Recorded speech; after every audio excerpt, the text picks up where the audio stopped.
ಎಲ್ರಿಗೂ ನಮಸ್ಕಾರ. ಎಲ್ರು ಹೇಗಿದ್ದೀರಾ? ಚೆನ್ನಾಗಿದ್ದೀರಾ ಅಂತ ಅನ್ಕೋತೀನಿ. ಇದು ಅಂಡಮಾನ್ ಸೀರೀಸ್ ನ ಡೇ 3 ವ್ಲಾಗ್. ಡೇ 3 ಅಲ್ಲಿ ಯಾವ್ಯಾವ ಆಕ್ಟಿವಿಟೀಸ್ ಮಾಡಿದ್ವಿ, ಎಲ್ಲೆಲ್ಲಿ ಹೋಗಿದ್ವಿ, ಹೇಗಿತ್ತು ಅನ್ನೋದನ್ನೆಲ್ಲ ಕಂಪ್ಲೀಟ್ ಡೀಟೇಲ್ಸ್ ಈ ವ್ಲಾಗ್ ಅಲ್ಲಿ ಇರುತ್ತೆ. ಮಿಸ್ ಮಾಡದೆ ನೋಡಿ.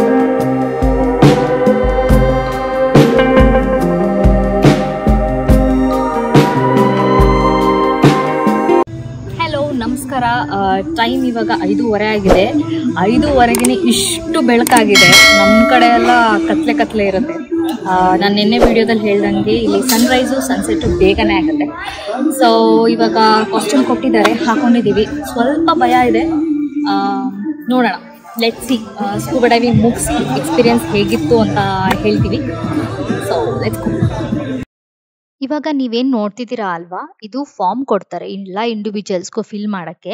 ಈ ಫಾರ್ಮ್ ಅಲ್ಲಿ ಏನಪ್ಪಾ ಇರುತ್ತೆ ಅಂತ ಅಂದ್ರೆ, ನಮ್ಗೆ ಏನಾದ್ರು ಪ್ರೀವಿಯಸ್ ಫ್ರಾಕ್ಚರ್ಸ್, ಇಂಜುರೀಸು ಅಥವಾ ಯಾವ್ದಾದ್ರು ಆರ್ಮ್ ಲೆಗ್ಸ್ ಅಲ್ಲೆಲ್ಲ ಏನಾದ್ರು ಪೇನ್ ಇದೆಯಾ, ಏನಾದ್ರು ಪ್ರೀವಿಯಸ್ ಮೆಡಿಕೇಶನ್ಸ್ ಹಿಸ್ಟ್ರಿ ಇದೆಯಾ, ಏನಾದ್ರು ಡಿಸೀಸ್ ಇದೆಯಾ, ಹಾರ್ಟ್ ರಿಲೇಟೆಡ್, ರೆಸ್ಪಿರೇಟರಿ ರಿಲೇಟೆಡ್, ಅಥವಾ ಬೇರೆ ಏನಾದ್ರು ಮೆಡಿಕೇಶನ್ಸ್ ತಗೋತಾ ಇದೀವಾ, ಥೈರಾಯ್ಡು ಮತ್ತೊಂದು ಅಂತೆಲ್ಲ, ಆ ಡೀಟೇಲ್ಸ್ ನ ನಾವಿಲ್ಲಿ ಫಿಲ್ ಮಾಡ್ಬೇಕಾಗತ್ತೆ. ಅದನ್ನೇ ನಾವು ಫಿಲ್ ಮಾಡಿ ಇಲ್ಲಿ ಸೈನ್ ಮಾಡ್ತಿದೀವಿ.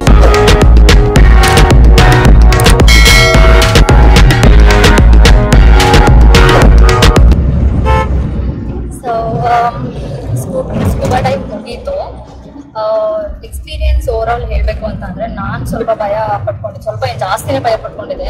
ಅಳು ಬರೋ ತರನೇ ಆಗೋಗಿತ್ತು. ಬಟ್ ಅಲ್ಲಿ ಆಕ್ಚುಲಿ ಪ್ರಾಕ್ಟೀಸ್ ಅಂತ ಒಂದು 2 ಮಿನಿಟ್ಸ್ ಅಷ್ಟು ಕೊಡ್ತಾರೆ. 15 ಮಿನಿಟ್ಸ್ ಅಂತಾರೆ, ಬಟ್ 2 ಮಿನಿಟ್ಸ್ ಅಷ್ಟೇ ಪ್ರಾಕ್ಟೀಸ್ ಸೆಷನ್ ಕೊಟ್ಟಾಗ. ಮೇ ಬಿ ಅದು ಮಾಸ್ಕ್ ಕರೆಕ್ಟ್ ಆಗಿರ್ಲಿಲ್ಲ ಅನ್ಸುತ್ತೆ, ಬಾಯಲ್ಲಿ ಮಾತ್ರ ಉಸಿರಾಡ್ಬೇಕು.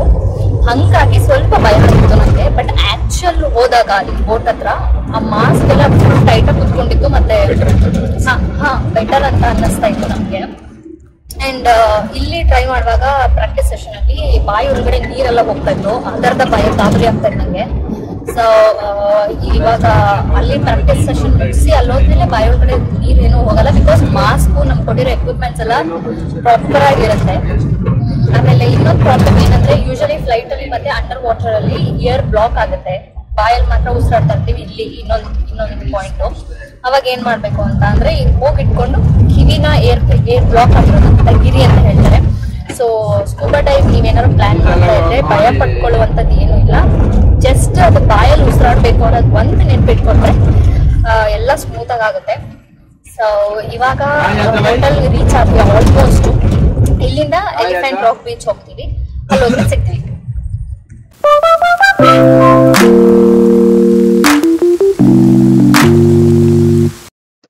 ಸ್ಕೂಬಾ ಡೈವ್ ಮುಗಿಸ್ಕೊಂಡು ಸ್ವಲ್ಪ ರಿಲ್ಯಾಕ್ಸ್ ಆಗಿ, ಫ್ರೆಶ್ ಅಪ್ ಆಗಿ, ರೆಸ್ಟ್ ಮಾಡಿ, ತಿಂಡಿ ತಿಂದು ರೆಡಿ ಆಗಿ ನಾವು ಇಲ್ಲಿಗೆ ಬಂದಿದ್ದೀವಿ. ಇಲ್ಲಿಂದ ನಮ್ನ ಎಲಿಫೆಂಟ್ ಬೀಚ್ಗೆ ಬೋಟ್ ಅಲ್ಲಿ ಕರ್ಕೊಂಡು ಹೋಗ್ತಾರೆ. ಎಲಿಫೆಂಟ್ ಬೀಚ್ ಯಾಕಪ್ಪ ಅಂತ ಅಂದ್ರೆ, most of the Andaman tourist ಏನ್ ಬರ್ತಾರೋ ವಾಟರ್ ಆಕ್ಟಿವಿಟೀಸ್ ಅಂತ ಇರೋದು ಅಲ್ಲೇನೆ. ನಿಮ್ ಸ್ಕೂಬಾ ಡೈವಿಂಗ್ ಸುಮಾರು ಕಡೆ ಸಿಗಬಹುದು, ಬಟ್ ಬೇರೆ ಎಲ್ಲ ವಾಟರ್ ಆಕ್ಟಿವಿಟೀಸ್ ಅಂದ್ರೆ ಎಲಿಫೆಂಟ್ ಬೀಚ್ಗೆ ಕರ್ಕೊಂಡು ಹೋಗೋದು. ಸೊ ಇಲ್ಲಿ ಗೈಡ್ಗಳಿರ್ತಾರೆ, ಅವ್ರು ಎಕ್ಸ್ಪ್ಲೇನ್ ಮಾಡ್ತಾರೆ ಅಲ್ಲಿ ಯಾವ್ಯಾವ ತರ ವಾಟರ್ ಆಕ್ಟಿವಿಟೀಸ್ ಇರುತ್ತೆ, ಎಷ್ಟೆಷ್ಟು ಕಾಸ್ಟ್ ಆಗುತ್ತೆ ಅಂತ. ನಾವು ಟಿಕೆಟ್ಸ್ ಎಲ್ಲ ಇಲ್ಲೇ ತಗೋಬೇಕು. ಬೀಚ್ ಹೋದ್ಮೇಲೆ ನಾವು ಟಿಕೆಟ್ಸ್ ತಗೊಳಕ್ ಆಗಲ್ಲ. ಅಕಸ್ಮಾತ್ ನೀವು ಟಿಕೆಟ್ಸ್ ತಗೊಂಡು ಅಲ್ಲಿ ಆಟ ಆಡಕ್ ಆಗಿಲ್ಲ, ಸಾಕಾಯ್ತು, ಇಂಟ್ರೆಸ್ಟ್ ಇಲ್ಲ ಅಂತ ಅಂದ್ರೆ, ಮತ್ತೆ ಇವ್ರಿಗೆ ಆ ಟಿಕೆಟ್ಸ್ ನ ವಾಪಸ್ ಕೊಟ್ರೆ ನಿಮ್ ದುಡ್ಡನ್ನ ರೀಫಂಡ್ ಮಾಡ್ತಾರೆ. ಒಂದೇ ಒಂದ್ ಬೇಜಾರ್ ಏನಾಯ್ತಪ್ಪ ಅಂದ್ರೆ, ಈ ಉರಿ ಬಿಸಿಲಲ್ಲಿ 1 ಅವರ್ ಸಮುದ್ರದ ಮಧ್ಯ ಓಪನ್ ಬೋಟ್ ಅಲ್ಲಿ ಕರ್ಕೊಂಡು ಹೋಗ್ತಾರೆ, ಅದೊಂದಿತ್ತು. ಬಟ್ ಅದೇ ಸಮುದ್ರದ ಮಧ್ಯೆ ಹೋಗುವಾಗ ಚೆನ್ನಾಗ್ ಅನ್ಸುತ್ತೆ, ಆ ಫೀಲಿಂಗೇ ಬೇರೆ. ನಾವೇನ್ ಆಕ್ಟಿವಿಟೀಸ್ ಮಾಡಿದ್ವಿ ಅಂದ್ರೆ, ಪ್ಯಾರಾಸೈಲಿಂಗ್ ಒಂದ್ ಮಾಡಿದ್ವಿ, ಇನ್ನ ಒಂದೆರಡು ಪುಟ್ಟದು ವಾಟರ್ ಆಕ್ಟಿವಿಟೀಸ್ ಮಾಡಿದ್ವಿ. ಯಾಕಂದ್ರೆ ನಾವು ಬೆಳಗ್ಗೆನೆ ಸ್ಕೂಬಾ ಡೈವ್ ಮಾಡಿ ಎಕ್ಸಾಸ್ಟ್ ಆಗ್ಬಿಟ್ಟಿದ್ವಿ.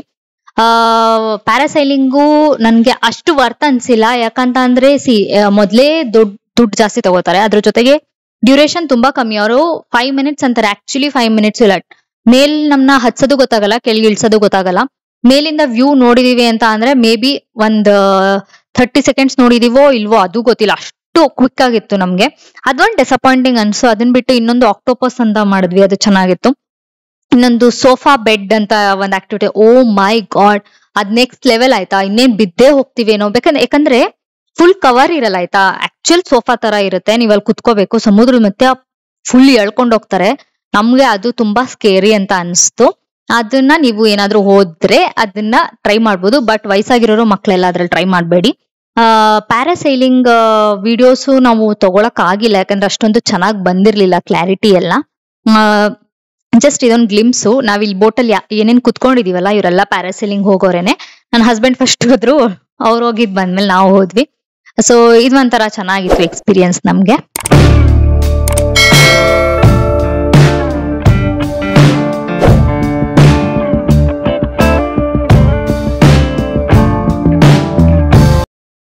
ಪ್ಯಾರಾಸೈಲಿಂಗ್ ಮುಗಿಸ್ಕೊಂಡ್ ಬಂದ್ಮೇಲೆ ಬೀಚ್ ಆಕ್ಟಿವಿಟೀಸ್ ಏನಿರುತ್ತೆ ಅದನ್ನ ಮಾಡಕ್ಕೆ ಅಂತ ಬಂದ್ವಿ. ಹಾಗೆ ಇಲ್ಲಿ ಹಾಕಿರ್ತಾರಲ್ವಾ, ನಮ್ಮ ಮಂಗ್ಳೂರ್ ಕಡೆ ಏನು ಇವಾಗೆಲ್ಲ ಎಲ್ಲಾ ಬೀಚಲ್ಲೂ ಹಾಕಿರ್ತಾರೆ. ಸೊ ಅದ್ರ ಮೇಲೆ ನಡಿಯಕ್ ಒಂಥರ ಚೆನ್ನಾಗಿತ್ತು, ಯಾಕಂದ್ರೆ ಅಲೆಗಳು ಹಿಂಗ್ ಬರ್ತಿರುತ್ತಲ್ಲ, ಅದ್ರ ಮೇಲೆ ನಡೆದ್ರೆ ನಮ್ಗೊಂಥರ ಫೀಲ್ ಚೆನ್ನಾಗಿರುತ್ತೆ ಅಂತ ನಡೀತಾ ಇದ್ದೆ. ನೋಡಿ ಅಲ್ಲಿ ಹೋಗ್ತಿದ್ಯಲ್ವಾ, ಅದೇನೋ ಡ್ರ್ಯಾಗನ್ ಅಂತ ಒಂದೊಂದೊಂದಕ್ಕೆ ಹೆಸರಿದೆ. ಇದೆಲ್ಲ ಟ್ಯೂಬ್ಗೆ ಏರ್ ತುಂಬಿಸಿರೋ ತರ ಇರುತ್ತೆ. ಅಲ್ಲಿ ಹೋಗ್ತಿದ್ಯಲ್ಲ ಅದೇ ಸೋಫಾ ಬೆಡ್ ಆಯ್ತಾ, ಅದೇ ಭಯಂಕರವಾಗಿದ್ದು, ಫುಲ್ ತಲೆ ಎಲ್ಲ ನೋವು ಬಂದ್ಬಿಟ್ಟಿತ್ತು ನಮ್ಗೆ. ಇಲ್ಲೇನ್ ಕಾಣ್ತಿದಲ್ವಾ ಅದು ಆಕ್ಟೋಪಸ್. ಅದ್ ಚೆನ್ನಾಗಿತ್ತು, ಏನಿಲ್ಲ ಮಧ್ಯ ಕುಣಿಸ್ಬಿಟ್ಟು ಹಿಂಗ್ ತಿರ್ಗಿಸ್ತಾರೆ. ಚಿಕ್ಕ ಮಕ್ಳು ಸಹ ಅದ್ರಲ್ಲಿ ಕುತ್ಕೋಬಹುದು. ಈ ತರ ಸುಮಾರು ಆಕ್ಟಿವಿಟೀಸ್ ಇದೆ. ನಿಮಗ್ ಟೈಮ್ ಇತ್ತು, ಬೇರೆ ಏನು ಎಕ್ಸಾಸ್ಟ್ ಆಗಿಲ್ಲ, ಆಕ್ಟಿವಿಟೀಸ್ ಆಡೋದಕ್ಕೆ ಇಂಟ್ರೆಸ್ಟ್ ಇದೆ ಅಂತ ಅಂದ್ರೆ ಆರಾಮಾಗಿ ನೀವು ಆಕ್ಟಿವಿಟೀಸ್ನ ಎಲ್ಲಾನು ಒಂದ್ ದಿನದಲ್ಲಿ ಕವರ್ ಮಾಡ್ಬೋದು.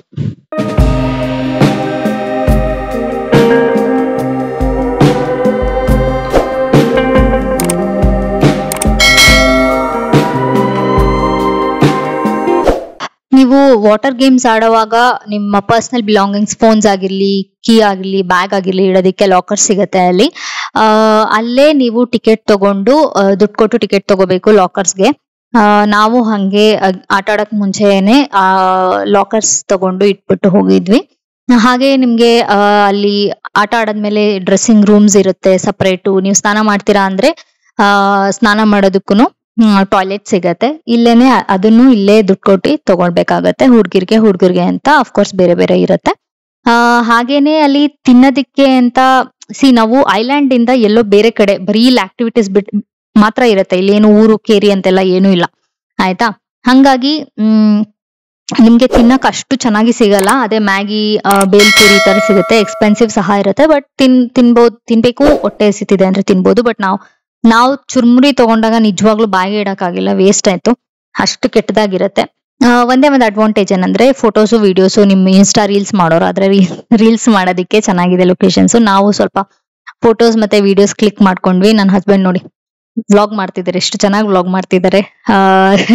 ಸೊ ನಾವು ಈ ತರ ಎಲ್ಲ ಆಟ ಆಡ್ಕೊಂಡು ಸ್ವಲ್ಪ ಟೈಮ್ ಸ್ಪೆಂಡ್ ಮಾಡ್ಕೊಂಡು ರಿಟರ್ನ್ ಬೋಟ್ ಹತ್ತೋದಿಕ್ಕೆ ಹೊರಟ್ವಿ. ಅದೇ boat ticket same up and down ಕೊಟ್ಟಿರ್ತಾರೆ. ಇಲ್ಲಿ ಆಕ್ಚುಲಿ ಈ ತಡದಲ್ಲಿ ನೋಡ್ತಿದ್ರೆ ತುಂಬಾನೇ ಗಲೀಜಿರುತ್ತೆ ಆಯ್ತಾ. ಸೊ ನೀವು ಅಂಡಮಾನು ಫುಲ್ ಬ್ಯೂಟಿಫುಲ್ ಆಗಿರುತ್ತೆ, ಗಲೀಜಿರೋದಿಲ್ಲ ಅಂತೆಲ್ಲ ಎಕ್ಸ್ಪೆಕ್ಟ್ ಮಾಡಿದ್ರೆ ಇಲ್ಲ, ಆಕ್ಚುಲಿ ಡರ್ಟಿ ಆಗಿರುತ್ತೆ ಇಲ್ಲಿ ದಡದಲ್ಲಿ. ಎಲ್ಲಾ ಬೀಚ್ ಅಂತ ಹೇಳಲ್ಲ, ಕೆಲವೊಂದು ಬೀಚ್ಗಳು. So overall experience water games ಅಲ್ಲಿ ಇಟ್ ವಾಸ್ ಫೈನ್, ಅಂತ ಇಂಪ್ರೆಸಿವ್ ಇಲ್ಲ, ಚೆನ್ನಾಗಿತ್ತು.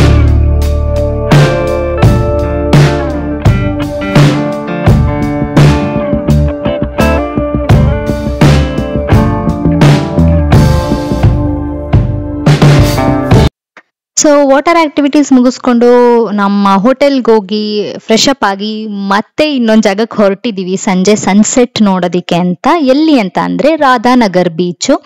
ಅಲ್ಲಿ ಸನ್ಸೆಟ್ ವ್ಯೂಗೆ ಅಂತಾನೆ ಸುಮಾರು ಬೀಚ್ಗಳಿರುತ್ತೆ, ಅದರಲ್ಲಿ ರಾಧಾನಗರ್ ಬೀಚ್ ಸಹ ಒಂದು. ಸರಿ ನೋಡೋಣ, ಅವತ್ತೊಂದಿನ ಮಿಸ್ ಮಾಡ್ಕೊಂಡಿದ್ವಿ ನಾವು. ಸರಿ ನೋಡೋಣ ಅಂತ ಹೇಳಿ ನಮ್ಮ ಗೈಡ್ಗೆ ಬರಕ್ ಹೇಳಿದ್ವಿ. ಅವ್ರು ಬಂದು ನಮ್ನ ಹೋಟೆಲಿಂದ ಪಿಕ್ ಮಾಡ್ಕೊಂಡು ಈಗ ಹೊರಟಿದ್ದೀವಿ. It's not a game, it's a rich thing.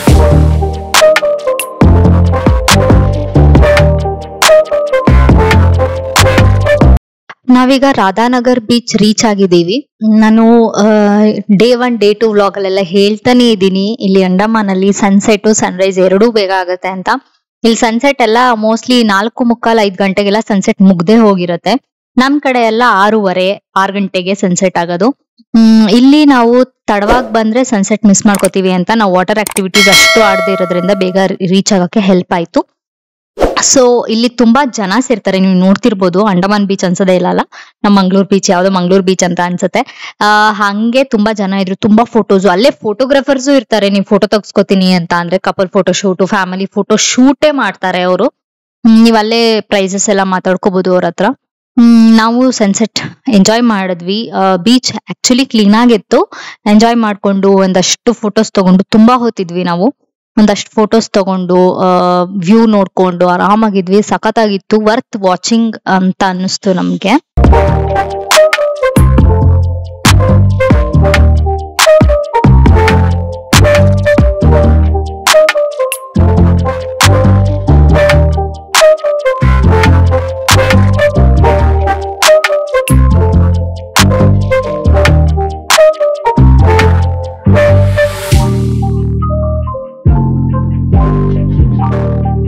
ನಾವು ಟೈಮ್ ಲ್ಯಾಪ್ಸ್ ವಿಡಿಯೋ ಮಾಡೋಣ ಅಂತ ಅನ್ಕೊಂಡ್ ಮರ್ತೋಯ್ತು, ಮಾಡಕ್ ಆಗಿಲ್ಲ. ಅದಕ್ಕೆ ಏನ್ ಒಂಚೂರ್ ಕ್ಲಿಪ್ ಇತ್ತಲ್ಲ ಅದು ಮತ್ತೆ ಫೋಟೋ ಏನ್ ತಗೊಂಡಿದ್ವಿ ಅದನ್ನ ನಾನು ಹಾಕಿದೀನಿ, ಸನ್ಸೆಟ್ ಹೇಗ್ ಕಾಣುತ್ತೆ ಅಂತ. ಅದು ಲಾಸ್ಟ್ ನೆನ್ಪಾಯ್ತು ನನ್ಗೆ. ಸೊ ಈ ತರ ಕಾಣುತ್ತೆ, ಸಖತ್ ಬ್ಯೂಟಿಫುಲ್ ಆಗಿತ್ತು ಸನ್ಸೆಟ್ ಅಂತ. ಸನ್ಸೆಟ್ ಮುಗಿಸ್ಕೊಂಡ್ ಬಂದು ಸ್ವಲ್ಪ ಸ್ನಾಕ್ಸ್ ತಿನ್ಕೊಂಡು ನಮ್ಮ ಡ್ರೈವರ್ಗ್ ನಾವು ವೇಟ್ ಮಾಡ್ತಾ ಇದೀವಿ. ಈ ವ್ಲಾಗ್ ಇಷ್ಟ ಆದ್ರೆ ಸಬ್ಸ್ಕ್ರೈಬ್ ಮಾಡಿ, ಲೈಕ್ ಮಾಡಿ, ಶೇರ್ ಮಾಡಿ, ಕಮೆಂಟ್ ಮಾಡಿ. ಡೇ 4 ವ್ಲಾಗ್ ಆದಷ್ಟು ಬೇಗ ಹಾಕ್ತೀನಿ. ಅಂಟಿಲ್ ದೆನ್ ಬಾಯ್.